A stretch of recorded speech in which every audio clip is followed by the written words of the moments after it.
What is up, my people? This is Cecil W Adams coming at you with another round.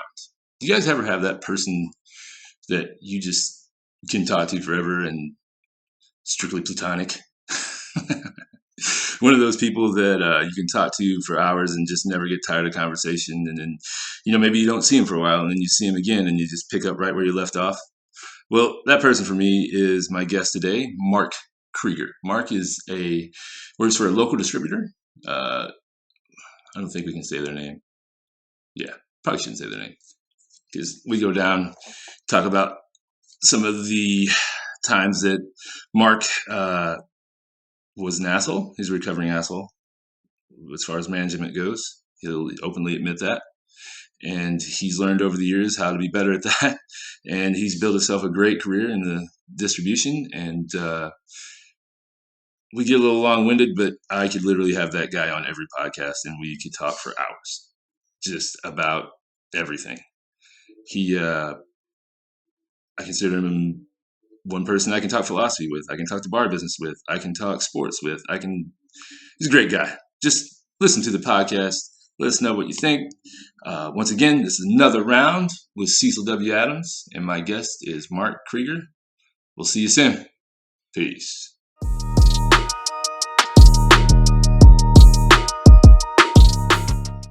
We're going at, but we didn't fight.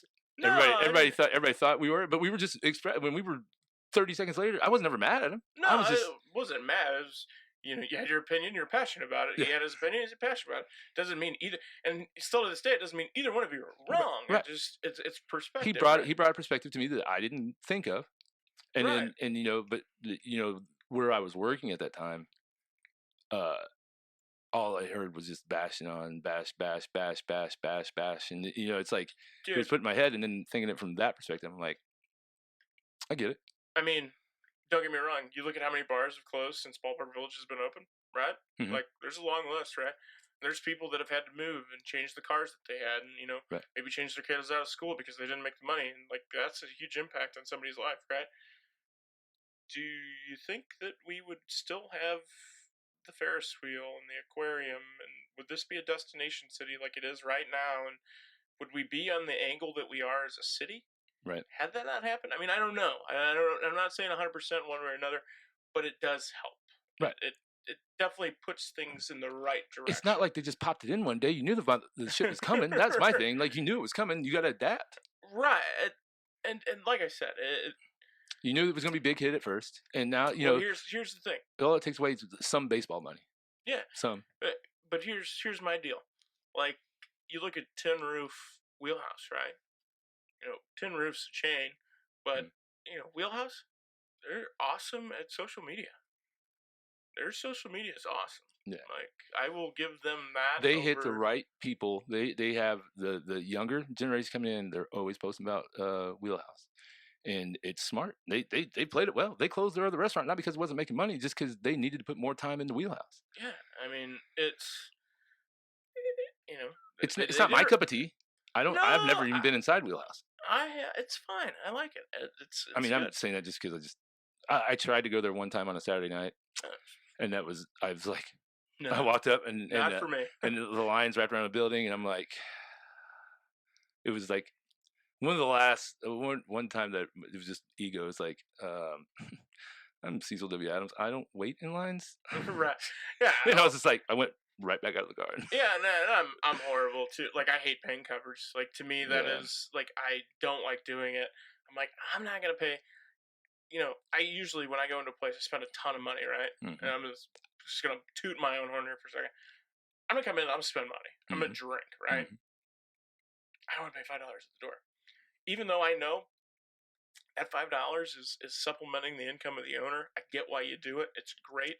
It's off the books. It's awesome. It helps pay for your door people. It helps pay your DJ. I understand the premise of it.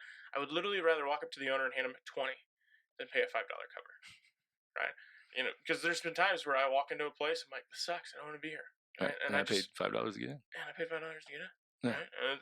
And that's just my own too. I just don't like doing it. Yeah, last place the charts covers I was at was 101, and that was like, if you're a door guy taking cover, it turns you into an asshole. Because you hear everything. I mean, it just does. It's just that's just it. There's no other way to put it. It just turns you. It makes you. It hardens you, and you don't put up bullshit. Like I had people that would come up to me, and hey, we know Cecil. And I'm working the door, but they know me. Right. You're trying to use my name, and I'm like, yeah, he's inside somewhere. They're like, well, he said I could get in. Oh, did he? Right. He didn't say anything to me. So, and then, right. Yeah. Well, it's funny the things people do not to pay a cover. You know? Oh, I mean, and don't get me wrong, I flat ass, like, and I've been in the industry for a decent amount of time, and, like, I've been into pops who are like, you don't have paychecks, so I'm like, no, I don't. Like, I'm in a Show Me's polo. Like, do you think I smell like chicken wings and I have the Show Me's polo on for shits and grins? Like, no, dude, I just came. Gigs. Yeah, I just came from work. Like, like I said, it's just one of my big things. I hate the pops thing perturbs me. I mean, I got the card, and then I bring the card up. Oh, this card's expired. Well, just give me another card then. Right. Like, and 9 times out of 10, if a place is charging a cover and it's that well to do, it's not my scene. Right. Yeah. It's and I wonder what if you had to imagine how much money Pops makes off their door a year. Well, you got to figure, on a Saturday, I would say in and out, they probably have what? Over 1,000. I was gonna say 1,500 people in and out. And they're doing was it $5? $5. I didn't know if it was more on weekends. I don't know. But I mean, there's more than that. You go there at fucking 4:00 in the morning on Saturday. Yeah, there's probably 300 people there in there. No, fuck. It's packed. You can't move in the motherfucker, man. Do they still do the one side, or is it still both? Is it both sides? Both sides on the weekend. Okay, all right. Because for a while they were just trying to do the one side. Yeah, but through the week they have curtains up where you can't go to the other side. I mean, which is smart. That's what happens when you have a big place. That's the blessing and the curse to like Molly's. Right. It's such a big fucking place. In the wintertime, the only time you're making money is on Friday and Saturday nights, and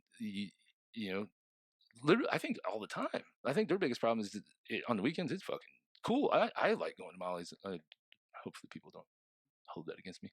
I love that style of music. So to me, like I love dance music. So but then just it's a cool looking place. It's atmosphere. Right. It's what the vibe is. What it's fun. It's fun. Yeah. And I can be the creepy old guy. Oh, for staring sure. at the younger ones. Imagine me going in there, fucking hippopotamus, fat. I'm fucking 10 years too old to be in there. Like, who invited this guy? It's just funny when I don't know, a couple places, talking to the bartenders or whatever, and been going in for a while. They're like, "Cecil, how old are you?" I just turned 40. They're like, "What? We thought you were like 30." I'm like, "Thanks." I appreciate that. Been using my moisturizer. I learned from my one of my best friends, Jay Bell, cocoa butter, baby. Yeah, there you go. Yeah, and moisturize. Right, exactly. The thing that Pops does really well is they have consistency in music. Yep. And they kill it as a concert venue. Like the place has been open forever, and they're open 24 hours a day. Yeah, they run the security the same way. I mean, I will say this, that I really appreciate the fact that, they do maintain fights really well. I'm not saying that they don't happen, but it's usually they eliminate that time of night. Yeah, they eliminate it the second it happens. They're very proactive. Their door people are really well trained. I can't imagine what they spend on fucking security there. God damn, it's worth it. Worth every penny. You got to. But yeah, it's good the way that they do things. I don't ever get, like, for me, I never get mixed drinks there, because they got the pour. Yeah, which I love. There's a part of me that loves that you can totally meter your booze out. So totally. I mean, you can just. I mean, you have to at that place. Oh, I mean, I remember when Penthouse was Penthouse. Yeah. You remember how expensive booze was there. Mm-hmm. And they're jigger pouring everything, right? It's like, oh, it's industry nights, $5 beers. Like you guys are printing money out of this place. It's fucking nuts. And they got those gambling machines. They got the gambling machines in there. Oh, do they really? Yeah. I haven't been in there in a long time. Yeah. I'm not a strip club guy. That's not my deal. I'd go to that place, and it's more like seeing people. It's people watch. Yeah, people. Oh, dude, it's the same thing. It's the same people always going there. Yeah. the same drug dealers are still there. Like, Right. Yeah. I don't know. It's I do like where the industry's going. I think it's better. People talk shit about it, but there's bar owners that still think that any bar opening up close to them is just straight up competition. I couldn't disagree with that more. I know. I think it's great. Yeah, more people coming to the area. When I caught flack going into Bob's, and people are like, "Oh, we don't want this place turned into Soulard," and I'm just like, "What?" Like, yeah, you do. Like, property value is tripled here. You're like, excuse me? Like, right. And it's just like, I'm just looking, I'm like, huh? You don't want to turn it into Soulard? You don't want to make more money by bringing more people to the area? That place next to McGurk's, I think the most expensive place is over $2,000, or it's steep. Yeah. It might not be that much, but it is not cheap. No. It's like, you couldn't have built that 10 years ago. Mm-hmm. The property value didn't command it. Like, you couldn't get away with it, mm-hmm. So it's... And there's a couple people that just really piss me off down here in Soulard that have had these buildings for a long time, and they're just shit building. All they're doing is letting everything get so much build up around them, and then sell that building, rip somebody the fuck off, because they can buy that building. They paid $50,000 for it 30 years ago, never touched it, kept it where it wouldn't be condemned, just kept it above, just barely above condemned.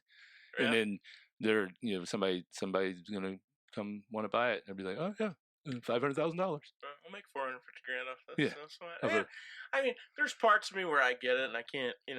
I'm always into the idea of investing and making money. I'm fascinated by the stock market. We've talked about that. Yeah. Tesla stock. Whoa. Dude, I heard 574 today. I heard that Tesla is worth more than GM and Ford combined. I don't know. I don't know what the numbers are, but I would say this, right? So, do you remember when the bailout happened? Mm-hmm.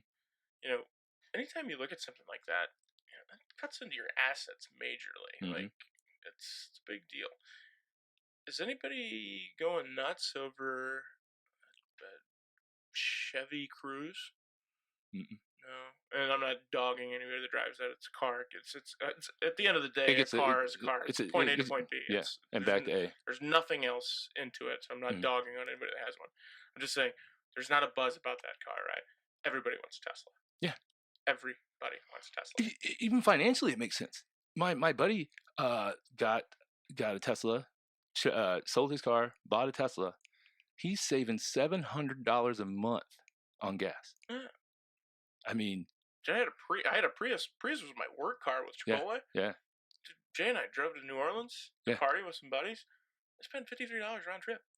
53 or $58. $58? Yeah, round trip on gas. Wow. There and back. That's amazing.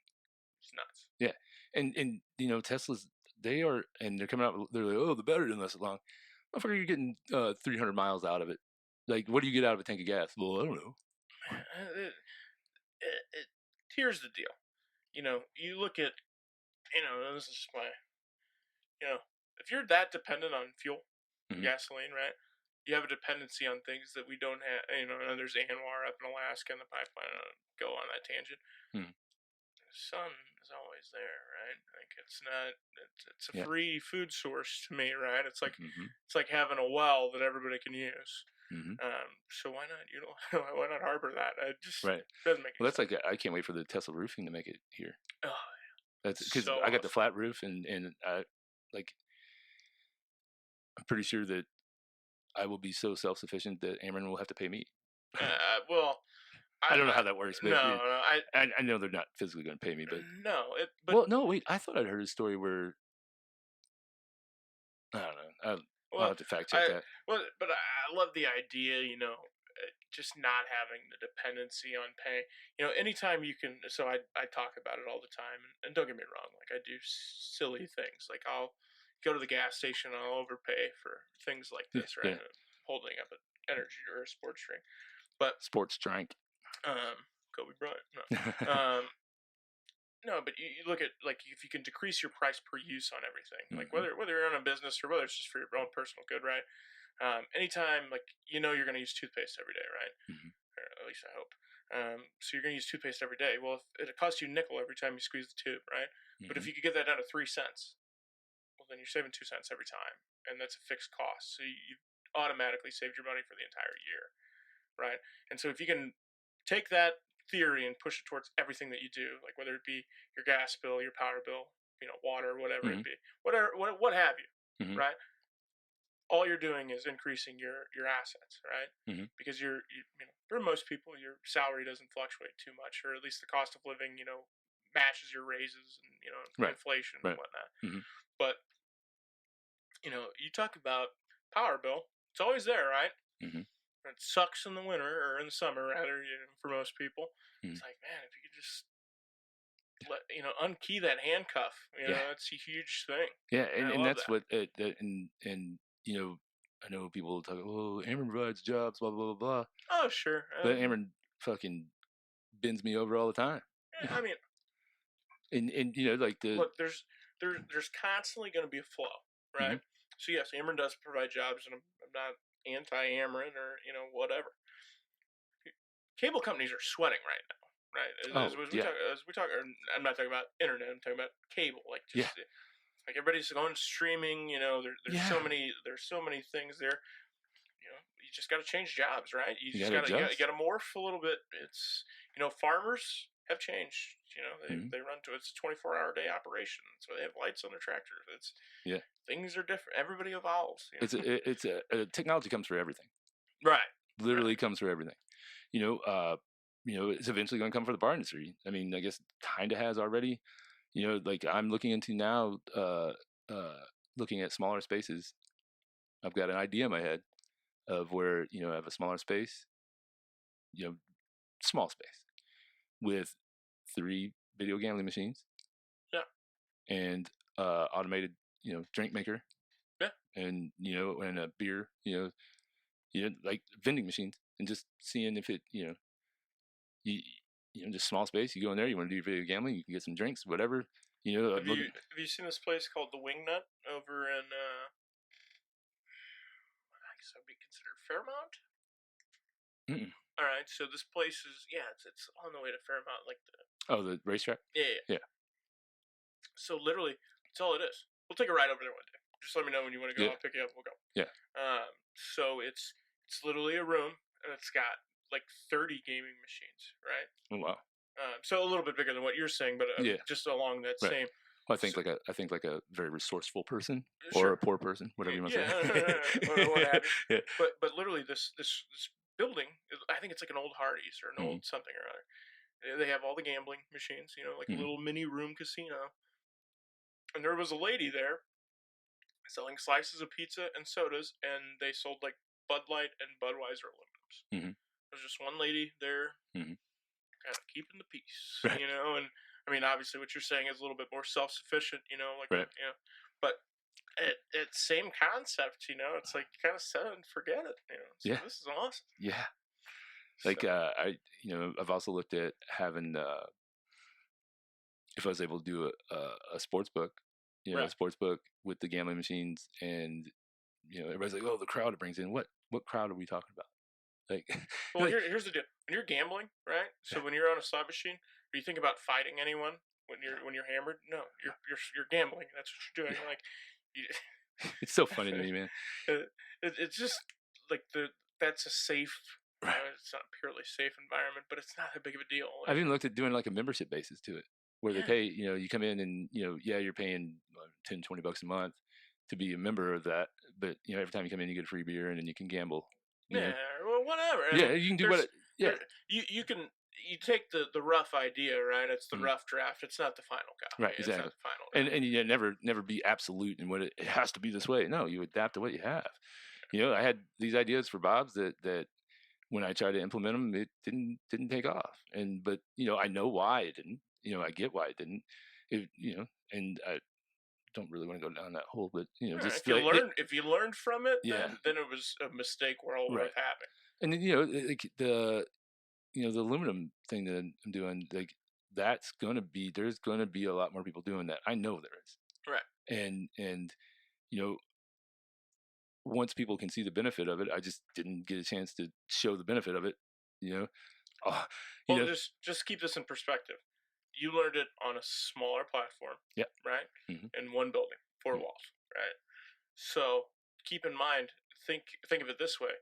What if you had 4 locations, that all kind of, worked in tandem, and then you found out something didn't work.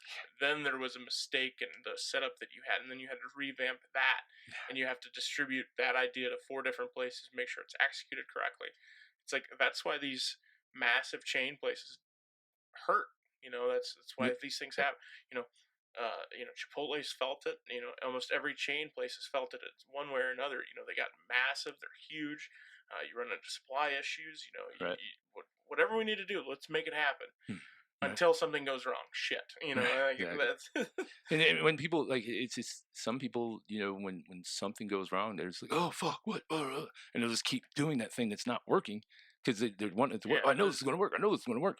Hey man, the only person that can implement that the way you want it done is you. Right. The definition of insanity is doing the same thing over and over again and expecting a different result. And it's you say it out loud, mm-hmm. and you can tell somebody, but you look at bars and restaurants and you see people do it, mm-hmm. and they're unhappy with the result, yet they keep running at it with that same mentality, mm-hmm. or they do the same things. It's like, no, I mean, one of my biggest pet peeves in the world in a bar is the women's restroom, right? Right, it's my number one. Like, the women's restroom has to be clean, it has to be well kept, it has to look good, right? Mm-hmm. Because, and I can't remember the exact stat, but women will not return to a place if the bathroom is not well kept. And more power to the women. If you're married to somebody and you have 2 children, now you've ostracized one person, but now you just cut yourself off from 4 people.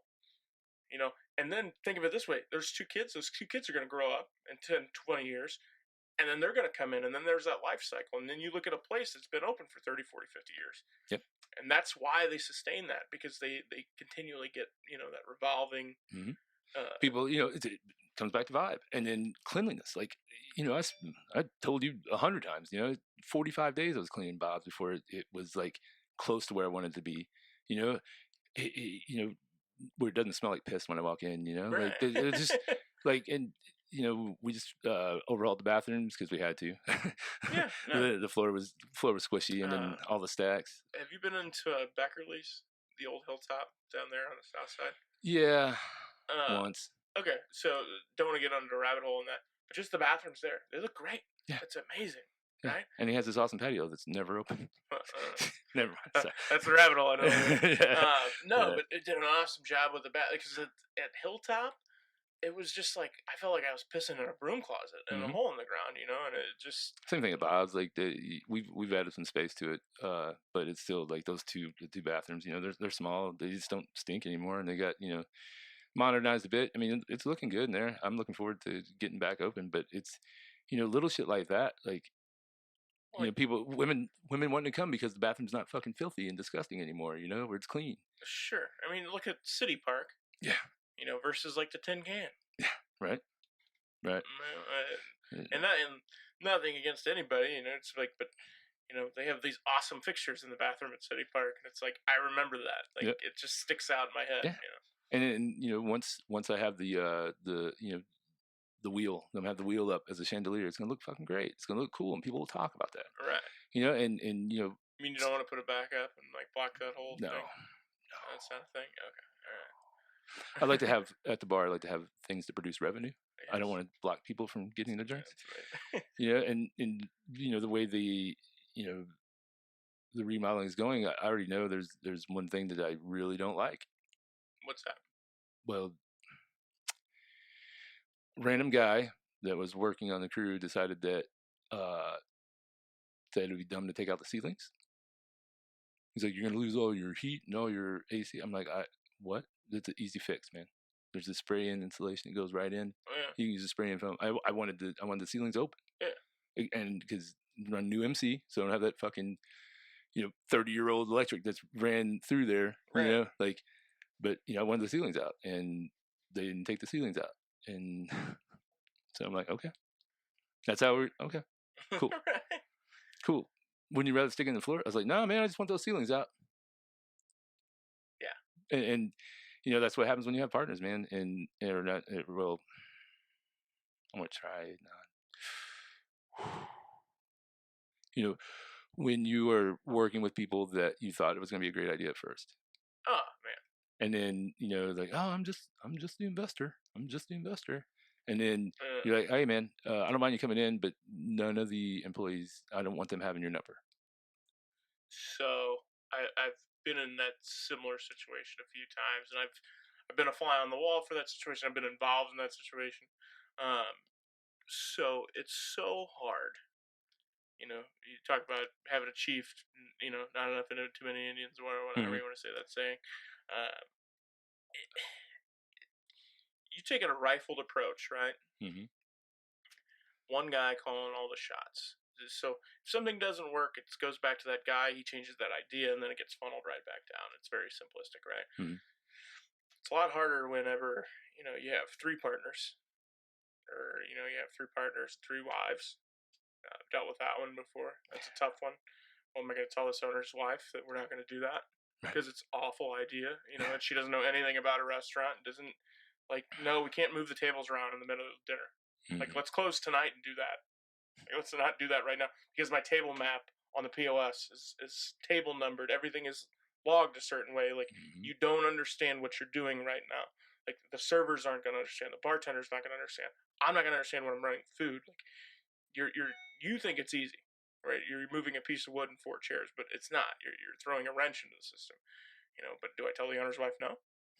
And it's things like that where it's just it's hard. It gets so blurry and so confusing and upsetting to the cycle. It's just, and then then it's here is, I think, the problem with my investor I'm working with. Great guy. Yeah. Was a super nerd. Now he feels like the cool kid. Sure. And I hear him telling people he's the owner. It's like, no, bud. And then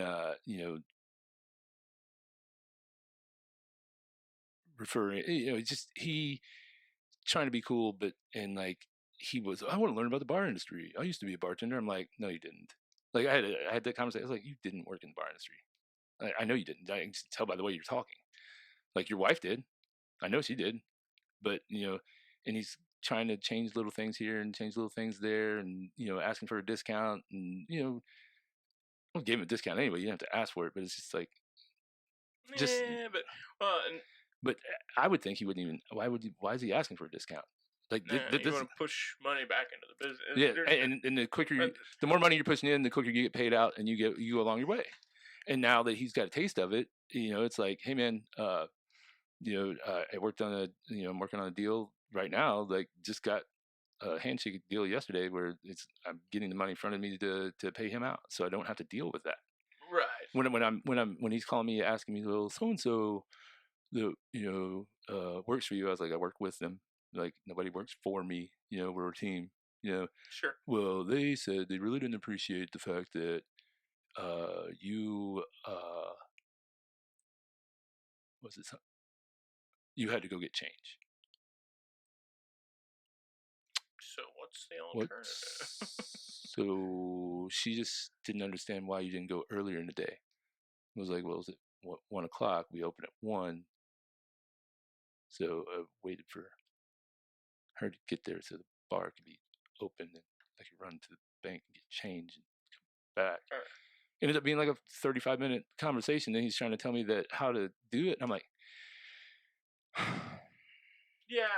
But I tried. I handled it with kitten gloves, really soft touch. Yeah, sure.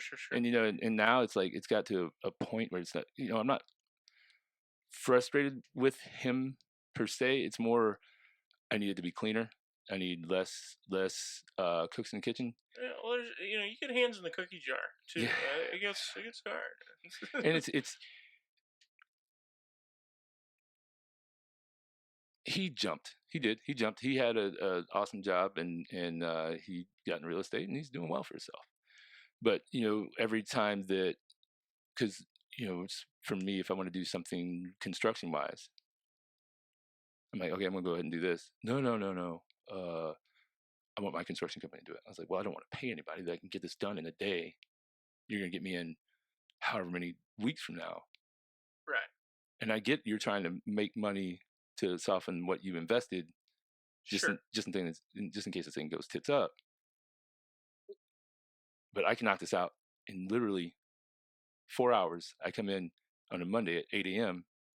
I could have this done and completed in 4 hours or less. Sure.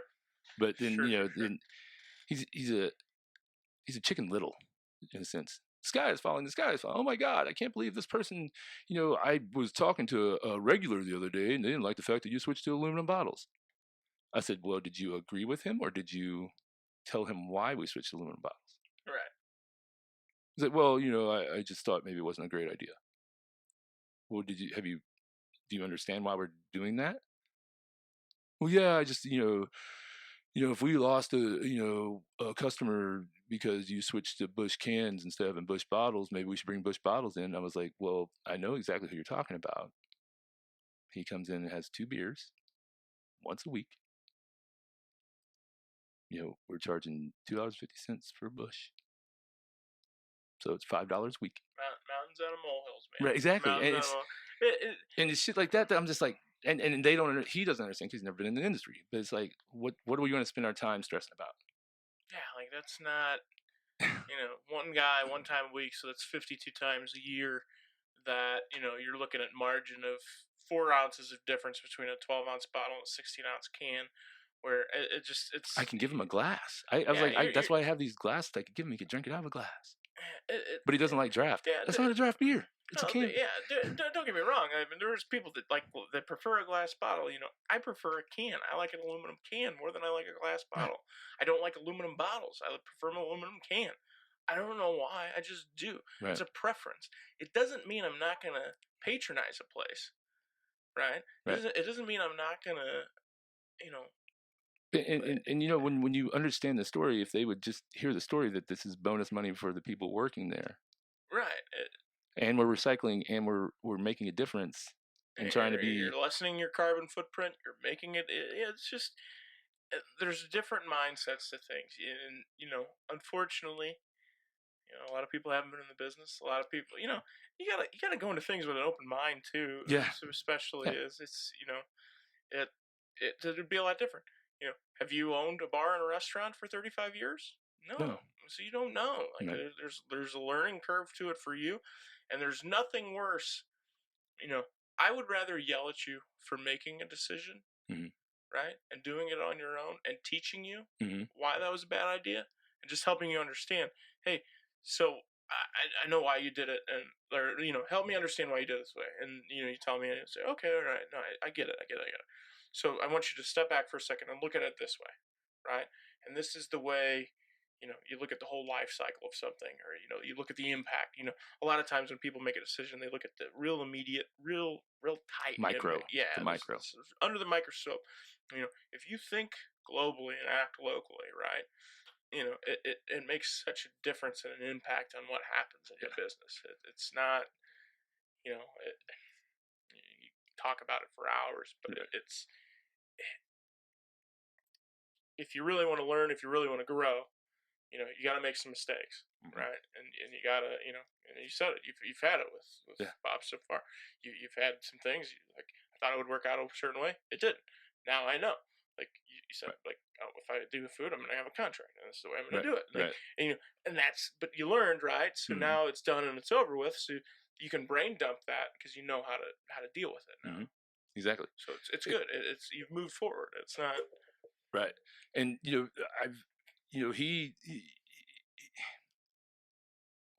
the point I was trying to make with him on this, I was like, hey man, this is something with recycling and giving the money as bonus money to the employees. They're going to start talking about it, man. Next thing you know, everybody's going to be talking about Bob's where they recycle and the employees are getting the bonus money out of it. Right. People are going to talk. It'll be good. Fucking, I shit you not. A week and a half later, he was somewhere and he had heard somebody talking about Bob's and talking about the recycling and giving the money to employees. If nothing else, I was talking to somebody the other day about it. Like, I'm talking about Billy Beane, right? Moneyball. Yeah. Like, he didn't take the money. Like, I would have taken the money. I would have left Oakland or whatever. I was like, consider this. Like, one, what he did worked, because we're still talking about it. He completely changed the scape of baseball. Like, he changed the game.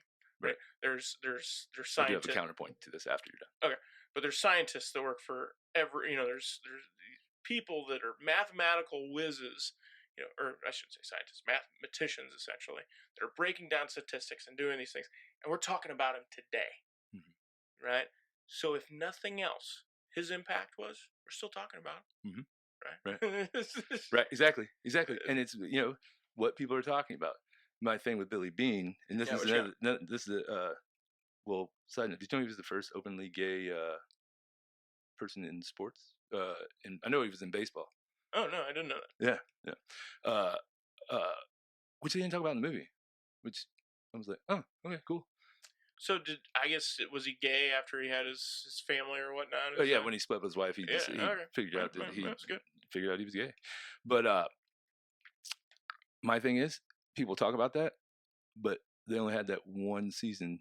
Well, no. Well, my thing is, you look at what sabermetrics is now for baseball. It's huge.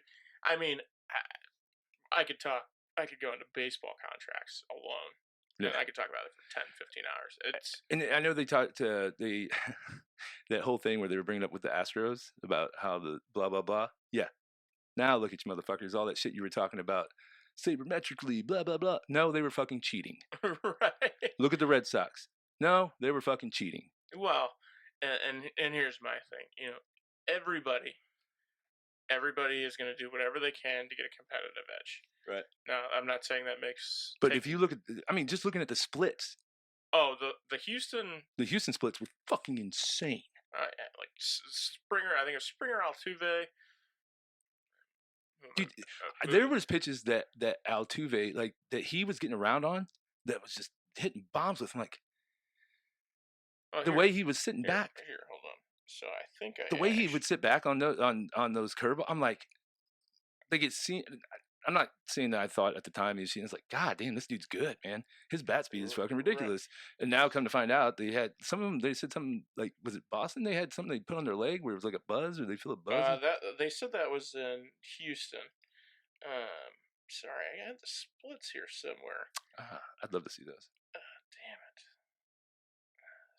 So that, does it put any thought into with the Cardinals when Lunau and the Houston? Lunau was. I mean, here's the thing. They came out and said that, that Tony La Russa was somebody that he stole signs, or he invented that, or came up with it. Okay, here you go. Oh, Lunau got it from La Russa? Yeah, well. Yeah, so 2017 Major League Baseball playoffs. You got Altuve, Correa, it looked like Jared McCann. So home batting average for Altuve 472, away 143. Correa at home 371, away 211, and McCann at home 300, batting away 037. So pretty significant there. Jesus fuck. But my point is my big implication here is, one, people still bitch about Pete Rose, and I think he bet on his team to win. But whatever. My thing is whenever you talk about a team making the playoffs, okay, like postseason in any sport, a lot of people don't realize the revenue that generates, right? And so I'm talking about just tax revenue. Just two games where all this mass influx of people come into town. ESPN comes into your town. There's just this mass influx of people that are going to spend a lot of money, right? Because this is an event. People spend a lot of money at events. People don't spend a lot of money on just generic things, right? They build money up towards these massive things. You talk about taking that away from somebody by cheating. It's a big deal. Like, I don't think a lot of people understand the implications of whenever we say, like, yeah, this team cheated. Like, did they win a playoff game? Did they cost a team a series? Did they knock somebody out that, so in larger markets, like I'm just gonna say LA or Boston, maybe they don't feel that as much. St. Louis makes the playoffs. Baseball? Oh, let's not even do that. Let's look at the Stanley Cup run of the Blues last year. Mm-hmm. I'm just saying in my business. This is just my little slice of the pie. It's huge. Astronomical. I don't even want to get into the numbers because I don't know if I'm allowed to share them or whatnot. I will talk about them offline because Samcom's going on right now down in Houston. There's some interesting stuff there to talk about. What is it? Samcom. So it's where all the distributors from all over the United States come and they talk about what's ever new coming up. So some interesting things, but huge. Yeah. Huge. And hockey is not nearly the market that MLB or the NFL is. Right. It's nuts. Yeah. It's crazy. And people,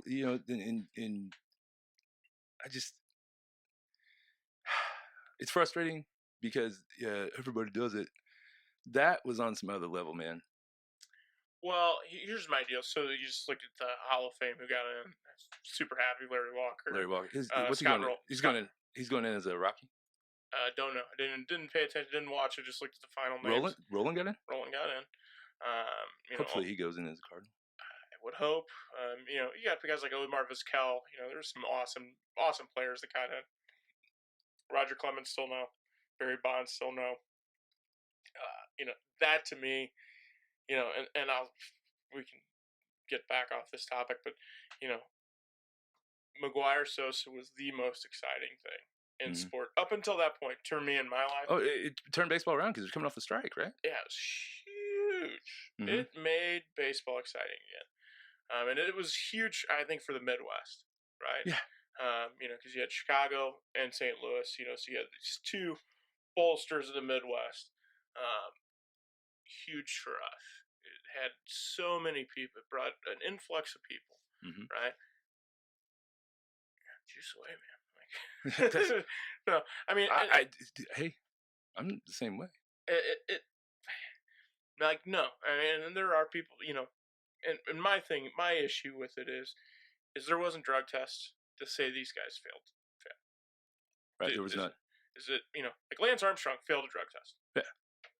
Right. It's undeniable. Right. That happened 100%. You can't get around it. Mm-hmm. There was irrefutable evidence that he did it. Mm-hmm. I still think what he did overall was amazing, and I'm not tarnishing that. I'm just saying, like, there was a drug test that he failed, right? These other guys didn't. Mm-hmm. So you're just assuming. You're making an assumption. That would be like me going to a house where somebody had cocaine in the bathroom, and there's 100 people there, and you're saying all 100 people are drug users.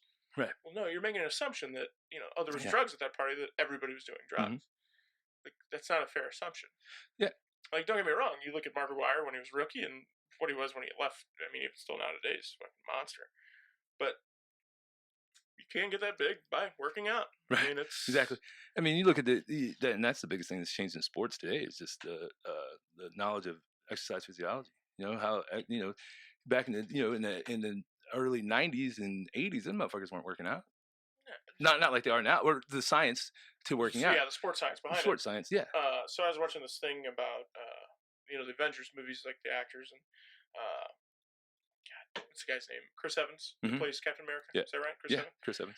So he is naturally Captain America's shield.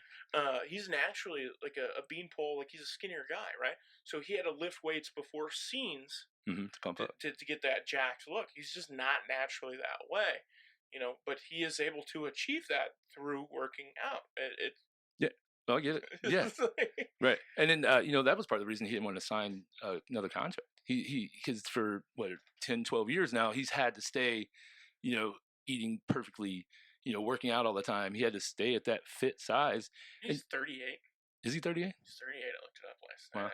I watched that Knives Out movie. It was great, huh? Super good movie. It's great. It's one of the best cinema movies that, where it was just really good acting. And I enjoy that. It was nice to see an actual people acting outside of their character instead of playing a fucking... Yeah, I thought Daniel Craig did awesome in the movie. I mean... It was amazing. Don Johnson was in that one. Yeah. It was hilarious. Yeah. No, but it was awesome seeing Chris Evans in that, and, actually acting and not just being Captain America. I mean, Captain America's my favorite. Everybody makes fun of me. They're like, he's the weakest Avenger. Suck my dick, motherfucker. Right. Anyway, the elevator scene in Winter Soldier Yeah. No. Fuck off. That was great acting. So it's did you like Ricky Gervais's thing on Golden Globes where he went off? I loved it, man. I loved it. He just doesn't give a fuck. Yeah, and I appreciate that, and that's a huge reason why I like, I listen to Joe Rogan podcast a ton. Because you don't fucking care. Yeah. Like, it's like whatever, man. Right. Who gives a fuck? People go to Joe Rogan for news over any other news station. Yeah, I mean, I started using a lot of Twitter lately, and you get a lot of. Well, so I don't watch the local news. I don't either. Not to talk shit on anybody that does or that's what they follow. It's just most of it's depressing. And like, it's I don't just all the bad shit. Yeah. But yeah, sometimes it's nice just to get an impartial view of something. I just want to hear what you think about it. I don't want any other agenda. I don't like if you took this supplement and it was awesome and it worked for you. That's what I want to know. If it sucked, that's what I want to know. Like either way, it doesn't matter. Like I just want to know. Right. Exactly. I just want the content. Yeah, and that's what I love about long format. I guess it's long format entertainment, I guess you call it, where like you don't have I got 5 minutes and this is gonna be really bland. You're just gonna tell me what you're promoting and blah blah blah. You move on. Us getting to sit here and talk and learning about you and then having conversation. Maybe somebody listening, they like, oh, I never thought of it that way. About I'm gonna stop acting like a dick, and stop telling bar owners how they feel. I'm gonna be like, hey, have you thought about trying this? Right. That type of stuff is what I dig about podcasts. No, context is everything. Yeah, a lot of people be like, "Oh, Mark, you're a loudmouth asshole." It's like, yeah, but if you've been down my road, man, like I'm not telling you how to fucking eat your ramen at night. Like, don't tell me how to eat mine. Like, yeah, exactly. And that's what I really, really love about doing this. And it's funny that having a conversation where somebody's like, "Man, you need to stop doing the podcast stuff, man. Like, just focus directly on the bar, blah blah blah." Do you not pay attention in my marketing plan where I'm feeding into a network that's gonna get 10,000 listens locally a month? Right. Do you not understand what that does in promotion for Colorado Bob's? Rome wasn't built in a day, right? And there's something to that saying. Like it takes time. I mean, so and I don't know how you are like in the bar or like with the podcast thing or whatnot. I'm so behind I'm not good with social media. It's just I'm not into it. It's not fascinating to me, so I don't like drill down into it at all. Right. But to me, like, if you make a change in a restaurant, it might take close to a year before you actually see a return on it or see a change or, I think I told you this the last time we talked.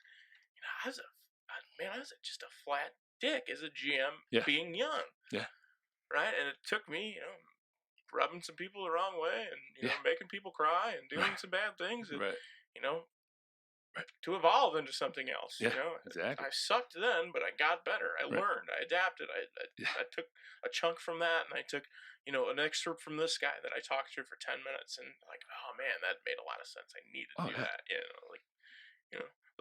I'm just a product of everything that I've sponged up along the way. So it's that's how it works, man. Like I'm not the same person I was 10 years ago. No, I was. It would be ashamed if you were. Yeah. Seriously, what you bring up the thing with Kevin Hart, like that got blown out of proportion. He's like, I evolved. He's like, yeah, I did it. I admit that I made that tweet 10 years ago, but I'm a different person now. Right. And I'm not going through the whole thing again, but I don't want to go down it, but it's just like people change, people get better. You got to learn is the biggest thing. People don't want to learn. That's why when somebody's been working a job 6 months and you're like, well, I haven't been promoted yet. How you been doing it for 6 months? Right. Well, like, I always thought about getting into stand-up comedy, right? Because I love it. I love making people laugh, right? And watching people laugh. It's the greatest feeling. Oh, yeah, for sure. There's no fucking way I would do it. There's no fucking way. And I'll tell you why. Because, like, every day, like, on Facebook, it pops up with what I tweeted out 6-7 years ago, and I delete it, right? Because there's people that do it for sports now where they just scour everything and just delete anything that could be taken out of context. And I read the shit that I posted 7, 8, 9 years ago. I'm like, man, fuck, if somebody snip tooled that on the internet and posted it against me, like, you're gonna have a negative backlash. Like, I might have to move. Like, there's nothing that serious or bad or anything like that on my fam. Somebody will fucking find something and be like, what about this? People take things out of context, man. Yeah, and it's like, I say that as a joke. Like, Right. Joke. And don't get me wrong. You don't want to see anybody hurt because you make a joke. Like, you don't want to see somebody get bullied to make another person laugh. Right. And it's the same premise. Like, you don't want to make fun, but it's like, I don't fly off the handle when somebody makes a fat joke. Like, I don't. I'm like, it's okay. It's funny. It's funny. It's fucking funny. Yeah, like, it's okay to laugh. Right. It's okay to laugh, and people forget that, man. It's just gotten too PC. Everything. That's why I love the bar business, man. I watched Blazing Saddles the other day, and I believe, I might be wrong, I believe that movie came out in 1977. I think somewhere around there. I can't fact check you right now. No, it's okay. But you could never make that now. Oh, Eddie Murphy's stand up. Yeah. Well, the one when he was 22, the one that he came out and apologized for. He's like, "Hey man, I'm a way different person now. Like, I can't believe I'm embarrassed that I did those jokes." Blah blah. Because he started talking about gay people. Yeah, I mean, but you look at how much of a different society we are now. Yeah. I mean, just like when I was in high school, like if you were gay, it was weird. Yeah. It's like now if somebody's gay, like, I don't care, man. Whatever floats your boat. Like I'm, Somebody's like, it doesn't affect me if somebody's gay. Like, I don't care. A person that I care about very deeply, once his barber passed away. Yeah. He's like, I went to the funeral, and then I'd never been going to him for 30 years, and then like the guy's husband was there. Oh, and he was like, I would have never went to him if I would have known he was gay. I was like, man, did you like the way you cut your hair? Yeah, he was like, well, yeah. I was like, then what does it matter? He's like, well, I guess you're right. I'm like, yeah, there's not, like, I just. But that's a small town. Yeah, well, it's like, I just don't care. Like, whatever. Like, whatever you do on your side of your four walls, when you like, I just do whatever makes you happy. But do what makes you happy. Yeah. Though. Are you happy? Cool, awesome, man. Let's move on. Like, are you into BDSM? Great, fine. Go as long as you're not it. hurting anybody or affecting. And that's one thing. Another thing that pissed me off is like somebody's like, I just don't like what they're doing. Is he hurting you? Is he affecting you from making money? No? Okay. Then spend your bandwidth on something else. Yeah, I mean, it. At the end of the day, man, if they're not affecting the way I make money, yeah, or affecting my life in some way, I really just don't care. Don't get me wrong. 10 years ago, I'd have bitched about stuff. Oh yeah. I mean, I'm sure there's people that are like, man, you used to be. Yeah, I used to. Yeah. I used to do a lot of things different, and I'm growing as a person, and I try to every day. I think that should be our unanimous goal. Right, exactly. And and things get a lot better, and I do say this a lot, but whenever you realize no one gives a fuck about how you care or how you feel, when you realize no one gives a fuck about how you feel, life gets so much better. Dude, a lot of people will say that I'm very apathetic towards just everything, and I am, man. That's great. It's a great way to, because you know what, at the end of the day, I'm like, man, whatever. Yeah. I go to bed with a clean conscience every day. Yeah. And it's the most refreshing, detached isn't the right word, but it's just a freeing, very laissez-faire way to be, where your hands are, it's just disconnected, you feel good, it's clean, it's clean, effervescent, however you want to say it. There's a million different ways to put it, but it's just nice. Yeah. It just, I help people. If somebody needs my help, yeah, I'll help them, Sure. And, if I help them in some way, I don't expect the favor to be returned. Because if you expect that, you're always going to be let down. Sure. And I give love with no expectation. No. If you do things based on expecting return. Yeah. You're gonna drive yourself fucking insane. Yeah, well, you're doing it for the wrong reason. Yeah, right? First off, yeah. I love the people that do charity work and then they check in on Facebook to let you know that, hey, I'm doing charity work. It's like, it's not. What is it? George Steinbrenner used to say, it's not charity if more than 3 people know about it. Yeah, like I'm pretty sure that's the way.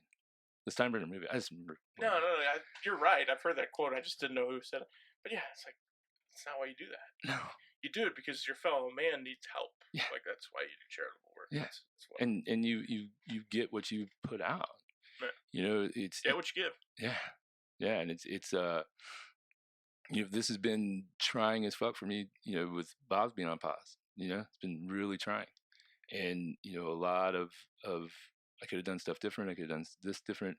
But, when the mindset changes, like, hey, if this hadn't happened at Bob's, I wouldn't have met this person that is, I'm doing a deal with I would never met the guy. Here's the thing. I don't know if it was you that posted. I could tell you're a little upset about it, Right. And I just want to be like, man, just take yourself out of the situation. Yeah. Because you know what, I had a really good mentor in restaurants. He said, I don't want to fire that person. Why not? It's like, what if they just walked out right now? Well, then what? Would you figure it out? Well, yeah. So what fucking difference does it make? And I was like, you're 100% right. Right. And I got up and fired him. Right. Like, it was just that simple. Like, just changing the way I thought about it to say, you know what? Yeah, why the fuck am I not hung up on it? And I know exactly what post you're talking about. I posted that because I was. Well, I'll talk about it off air because I did it to flush somebody out that I was trying to figure out. Yeah. But I was more just like, I get it because it is trying. Anytime you're in business and it starts not being as successful or doing it, a monkey wrench or a curveball gets thrown into the mix. It upsets your flow. And I mean, you went from working, 80 hours a week, I'm assuming, 75, 80. Mm-hmm. I mean, that's just the ownership role. Right. So you went to doing, limited hours, like your mind starts to wander, right? You have like 50, 60 hours a week where you knew what your purpose was while you're in that moment, to all of a sudden not knowing. Mm-hmm. You're like, but yeah, it was like, it took a minute. I was depressed for a week, like legit. Like I didn't know what was going on with me. I didn't want to do anything. Yeah, I'd never been depressed. Maybe in my 20s, like I don't know, whatever. Maybe there was something then. I was my 20s. I don't even remember anything that stood out in my 20s. But in my headspace, I would, I just wasn't, I took 3 or 4 days to I didn't want to talk to anybody. It was so, and I pulled myself out of it. All right, man. All right, let's focus on what we got. Think about tomorrow, not yesterday. Yeah, exactly. Always forward, baby. Yeah. And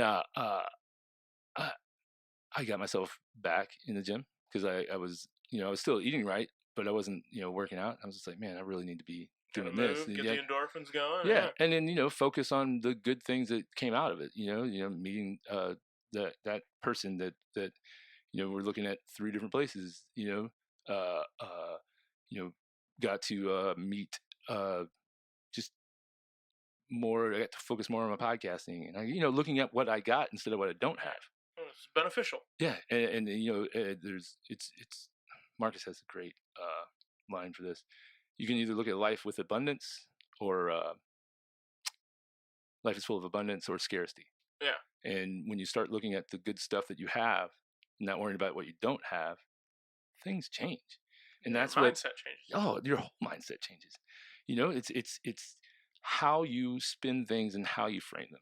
And people will frame shit that makes no fucking sense, but it makes sense to them. And if they want to frame it to be a negative or they frame it to be positive, whatever, that's their mindset. It's not going to change my mindset, even though, one thing that I did do when I got into Bob's, and I've learned from it, is I changed my mindset because of the influences I had around me. Yeah. Instead of sticking to what got me there, I changed up, and I didn't do some things the best. I did do some things that were really good, but learning. Yeah, you got on the L and keep pushing towards the W. Yeah, it's not exactly. Yeah, and it's I can look at this thing at Bob's as a good thing. I took some time and I get to reset. Here's the deal: in 5 years' time, if it doesn't work, you're in a completely different. Say you're in a 50-hour-a-week sales job. I hope that's not the case. But if you wanted that, that's nothing Swear wrong. to God, if you're my boss in 5 years, no. But just looking at it, But if you grew, Mhm. right? If you grew, then it's worth it, right? Right, exactly. It doesn't matter. You still got a roof over your head. When you look at the hierarchy of needs, have you gone without meals? If you still have a roof over your head, you're still doing okay, Mhm. right? Mhm. We as a people have a tendency to put this tremendous amount of weight on. Oh man, I didn't get that promotion. Well, is it? Are you still alive? Yeah, right. Exactly. Yeah, I mean, when you get down to it, I know that when people I just really hate when people complain about stuff. Just go off the end about something that doesn't matter, and it's just like it that doesn't like people just super dramatic people. I've eliminated every one of them. Like people that complain about stuff like, oh, I can't believe you came in and you didn't say hi to me right away. Like, what? I just literally walked in the door and ordered a drink. I'm sorry I didn't, Then they're mad at you. And it's like, oh, so and so's mad at you. Apparently you didn't say hi to them. It's like, what the fuck? Where's your head at? That you're putting. I just like whatever, man. I know maybe that makes me seem like an asshole because I just don't have time for drama. If there's something dramatic going on, I just don't have time. So people get mad. It's like, what do you, Nah, what do you really mad? Let's have a conversation. What are you mad about? If I did something, I assure you that I didn't do it on purpose. Right. Accidents happen. Life happens. Mistakes were made. People are, as a society, we're extremely hung up on these simple things that happen. It's very simple. Facebook post. This is something I did 11 years ago. I don't fucking know, man. Like, or something. I got depressed about a girl that it was so insignificant in my life at the time. It was the thing I should have been worried about the least. Mm-hmm. Yeah. Yeah. And that, I mean, it's a speck in the galaxy of things. Right? Or you fuck something up one time 8 years ago and something whatever at your job, you fuck something up and you're dealing with that person again. Well, last time, you didn't do that. Well, that was 8 fucking years ago, man. Right. Sorry, I made a mistake. Yeah. You were well compensated for my mistake. I'm sorry if I forgot to put a lime on your drink, and now every time, hey, every time you order the drink, you're like, hey, don't forget the lime. You forgot it that one time. Well, that was fucking 2 years ago, man. Like, I was in the weeds, okay. Right. I'm sorry I forgot your fucking lime. Like, didn't give a fuck about the fruit. Man. Yeah, I know. It's just like they want to. People love drama. People love it. I'll tell you what. One of my biggest hangups with this. One of my biggest hangups with. God damn, I lost my train of thought. Oh, people signing for my liquor license. Yeah. It's like they want to hold something. I'm not going to. I'm going to get in your way of making money, and this is where my problem came in. Why I did get a little mad about it, but I figured it out. But you want to get in my way of providing for my family, right? Over some speakers that you never told me that you had a problem with. Okay. Do you think there's very few things that I let get to me, but I'm never going to forget that guy. Well, here's my thing, right? I'm not a fucking mind reader, okay? I don't know how you feel if you don't tell me. Like, I usually am pretty forthcoming with how my honesty and, I'll wear my heart on my sleeve because I don't want to leave anything on the table. Yeah. Like, here, this is what it is, man. Mm-hmm. Like, I'm not going to sugarcoat it. Mm-hmm. Like, I can be extremely abrasive to people, but at the end of the day, man, I go home and I sleep good. It's awesome. And a lot of times, there's some people that try to, like, I don't want to call out culture. I think that's overused, but people that just, I'm going to tell you how it is. Like, motherfucker, do you know how it is? Right. Do you? Just because I'm not complaining or I don't talk about money in front of you and how much money I make, and just because I don't get mad over stupid shit, that I all of a sudden I'm a stuck up asshole. Right. Because I don't want to hear your shit about how mad you get. Like, your negative vibe isn't my thing, man. I'm sorry. Right. Oh, you think just because you lost all that weight, now you're better than me? No, I don't. Not even thinking about that. You are nowhere on my mind, my man, at all. Yeah, Like I'm literally living my life and being more healthy, and I'm taking care of myself. Like maybe you should, instead of being mad about it and saying I'm stuck up, why don't you ask me how I did it? So maybe you could be the same way. Yeah, people are obsessed with negativity. Man. Oh man, it's an addiction. It's an addiction. Yeah, if you're addicted to the endorphins when you get mad, you're addicted to anger.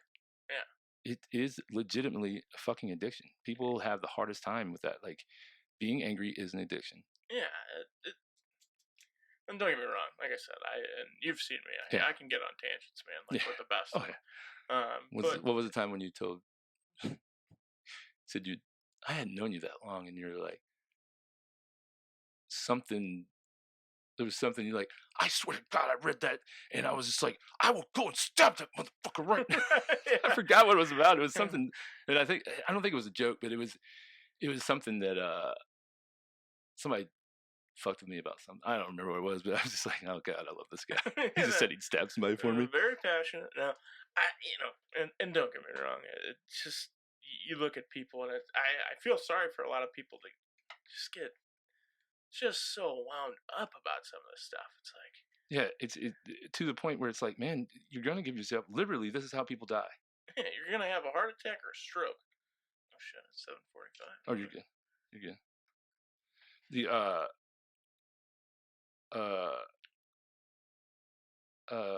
Shit, sorry. I was checking to see if Andy was at the door. I got one coming on after you. But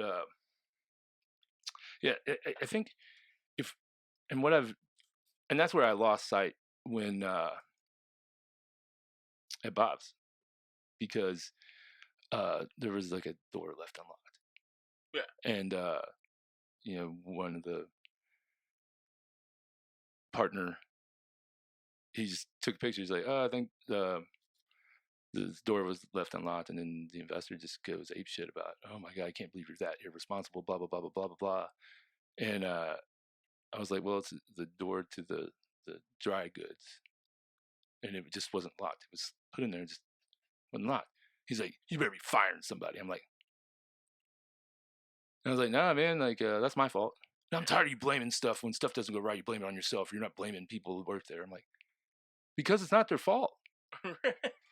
Hey guys, I'm sorry I didn't work that night. I had 2 strong employees there that are strong people working. Hey, if he forgot that lock, it's no big deal. It's a simple conversation. Right. Like, hey man, it's a learning experience. Yeah, it was the liquor okay? Because the liquor was locked away, right? Was the safe open? Right, exactly. Like that's the stuff that, man. Yeah, like the dry goods that have been down there forever. I don't give a fuck. The number 10 can of green beans that's sitting on the shelf. That's been there for 15 years. Not a big deal. I'm not sweating that. Well, the tools are in there. I was like, the shovels that what am I shoveling? What am I shoveling? Right. Like, at the end of the day, it's a fucking shovel, man. Like it's easily replaceable. Yeah, and don't get me wrong. Like I totally understand. But I'm never going to be a yeller unless there was like an ill intent. Right. Somebody did something out of spite. Yeah. Then I'm probably going to raise my voice, be like, motherfucker, what are you doing? This? Are you in a bad place? Do I need to help you? Is there something wrong? Correct. Like, why would you, but that comes along with me getting the people that I want in there, and the people that I can train them, instead of, well, this is the way we've always done it, so this is how we're going to do it. Well, what if this is more efficient, man? There's no more satisfying thing than getting something running to where you don't need to be there. Oh, I know. Someday. It's just like, it's the most amazing feeling. You're like, you know what? I don't even really need to be here right now. Feels so good. Yeah, and then but then you get to where it's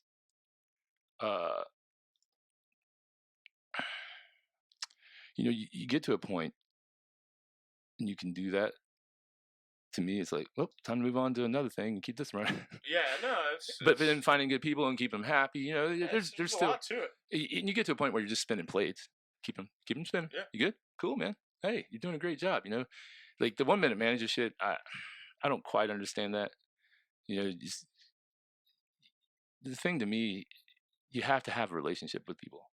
Like you can't just be like, I compare it to like the was the office the office or Office Space, whichever one. He's like the TPS reports. Oh, it's Office Space. Office Space, yeah. Lumberg.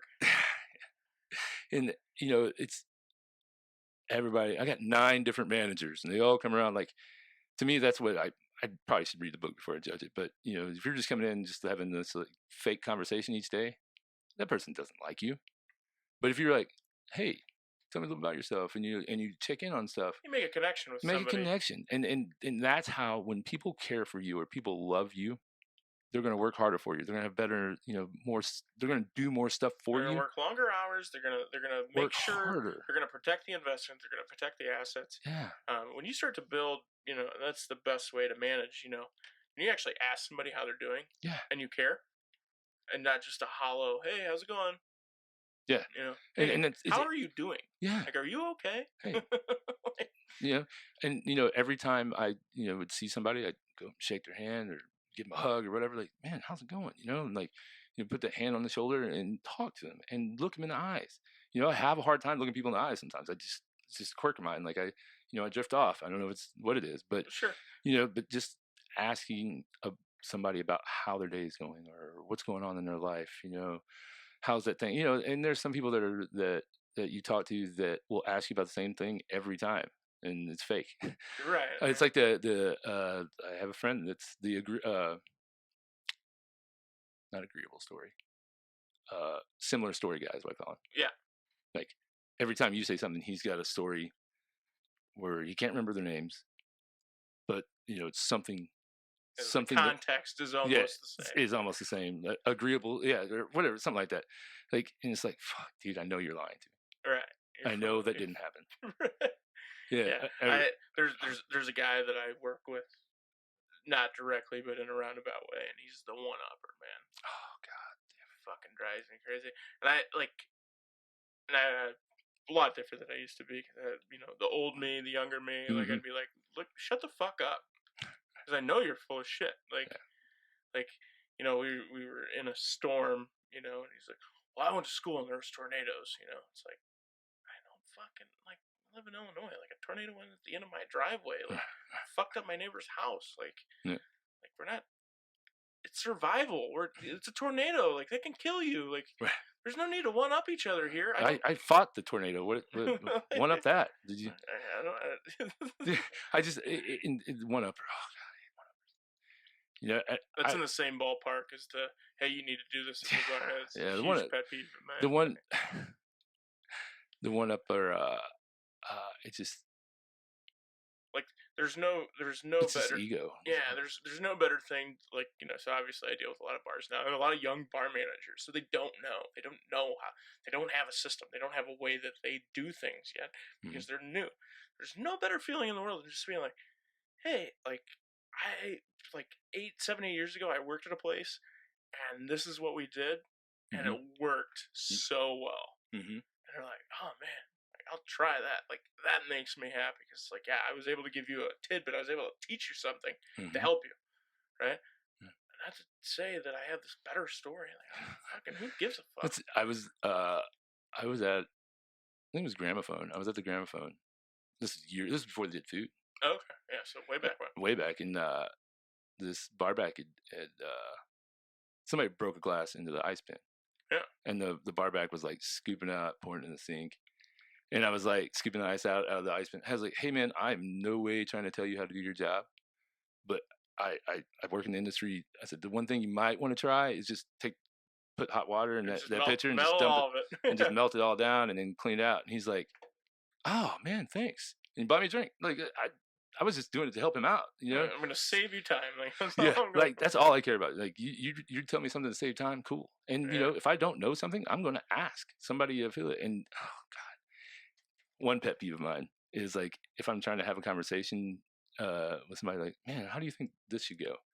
I don't know, Google it. Like, fuck you, dude. I'm trying to have a goddamn conversation with you. I know I can fucking Google it. I get it. I can Google everything. You're right. Like I literally would have no need to have a conversation with anyone. I can literally just use my phone and find out everything I want to know. But I still, no matter if I know how the process goes. I just still haven't experienced it. Human interaction is a beautiful thing. It's a beautiful thing. Knowing how to talk to somebody. Yeah, It's crazy. Like I've never been on Tinder or Bumble or any of those things, and it's just funny. Like let me tell you, it's just funny when people are like, you know, oh, you actually talked to. I was like, I'm terrible at talking. Like if I was single again, I'd be like, I couldn't. I would be. I don't know what to do. Like, dude, I'm not. I can go up to a group of 50 people and talk to and as soon as I need to like do it for myself to like because I'm interested in somebody, I'm like, I like water. Like, I don't know what to say right now. I don't know what to do with my hands. Like, so uncomfortable. Like my level of flirting is non-existent. See, like either I'm saying just raunchy, awful things, or it's nothing. I just shut it down. Like you're gonna get no. I wouldn't even know how to open. Like if I was into some, I wouldn't even know. There's no smoothness to me whatsoever. I'm the least smooth zero suaveness. I am like literally.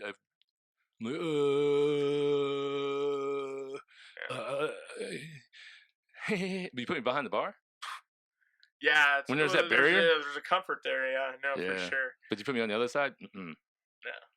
And it's just, I try and... My level of flirting is, hey, do you want a drink? Yeah. Hey, let me buy you a drink. That's all I got. That's where it ends. Right. And then you just sit there and like, you try to ask him about stuff and like, I don't know, so do you like shoes? Yeah. It's like, man. What color are your toenails? I remember 10 years ago, I was a lot better at that. Oh, man. So, man, we're 2.5 hours in, my dude. Yeah, I need to wrap it up. Yeah, let's wrap it up. Word. Well, thanks for having me. Hey, thanks for coming on, man. That just flowed. We could go another 2.5 hours, I'm sure. No, for sure. I think I need to go rescue. I need to go rescue Jay. Oh, where's he at? He said he was going drinking, so there's no. Oh, God. Yeah, there's no telling. Thank you, ladies and gentlemen, for tuning in. Once again, Mark Cregger, one of my greatest friends and true homie. Man, may have to make it a monthly thing when you come on. Yeah, I'm down. I'm always around. All right. And this was another round with Cecil W. Adams. Follow me on all the platforms at Cecil W. Adams. Peace.